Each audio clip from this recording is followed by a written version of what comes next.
హామీలను సీఎం జగన్ మరోసారి ప్రజలను మోసం చేయాలని చూస్తున్నారని అనంతపురం అర్బన్ కూటమి ఎమ్మెల్యే అభ్యర్థి దగ్గుబాటి వెంకటేశ్వర ప్రసాద్ ఆరోపించారు. అనంతపురంలో పలు పార్కులు, ఇండోర్ స్టేడియంలో ఆయన ఎన్నికల ప్రచారం నిర్వహించారు.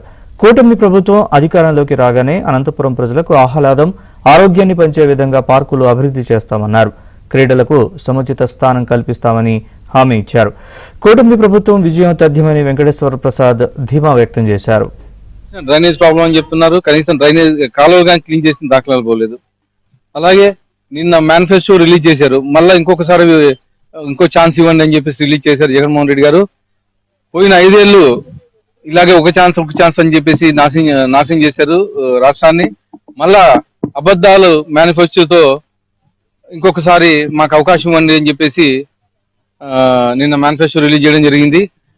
కర్నూలుని న్యాయ రాజధాని చేస్తామని చెప్పి చెప్తా ఉన్నారు. 5 ఏళ్లలో కనీసం మొదలు పెట్టలేంది మళ్ళా ఇంకొక 5 ఏళ్లలో కర్నూలు న్యాయ రాజధానిని చేస్తామని చెప్పేసి అలా చెప్తున్నారు మీరు. అలాగే అనంతపూర్ కనీసం సుష్టమైన హామీలు ఏమీ ఇవ్వలేదు. ఏం డెవలప్ చేస్తామని చెప్పేసి ఎక్కడే కానీ ఒక హామీ కానీ అనంతపూర్ మీద ఇవ్వలేదు. ముందుగా ఇంతకుముందు ఎమ్మెల్యే అయితే ఎలా అబద్ధాల హామీలు ఇచ్చారు, ఇప్పుడు సేమ్ జగన్మోహన్ రెడ్డి గారు కానీ రాష్ట్రం మీద అదే హామీలు ఇచ్చి ఇంకొక ఛాన్స్ అని చెప్పేసి అడుగు. ప్రలోభాలకు గురి చేస్తున్న వాలంటీర్లపై ఎన్నికల అధికారులకు ధైర్యంగా ఫిర్యాదు చేయాలని టీడీపీ ఎమ్మెల్యే అభ్యర్థి అమిలినేని సురేంద్రబాబు కార్యకర్తలకు తెలిపారు.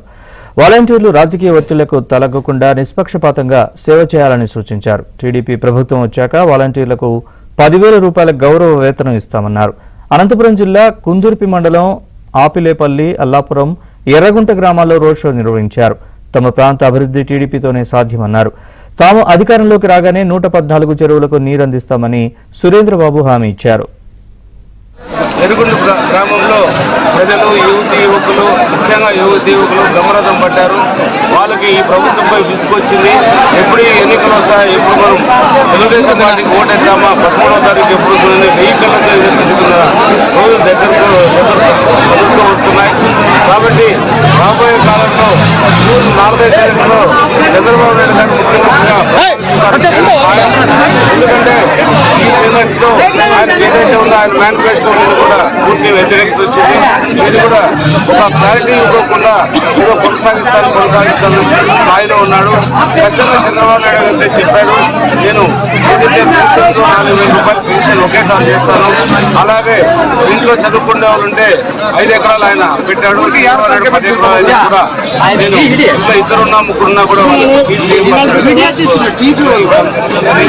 అలాగే నిరుద్యోగం కూడా ప్రతి రైతు కూడా 20,000 ఇస్తామని చెప్పాడు చంద్రబాబు నాయుడు. చాలా స్కీమ్స్ చెప్పాడు.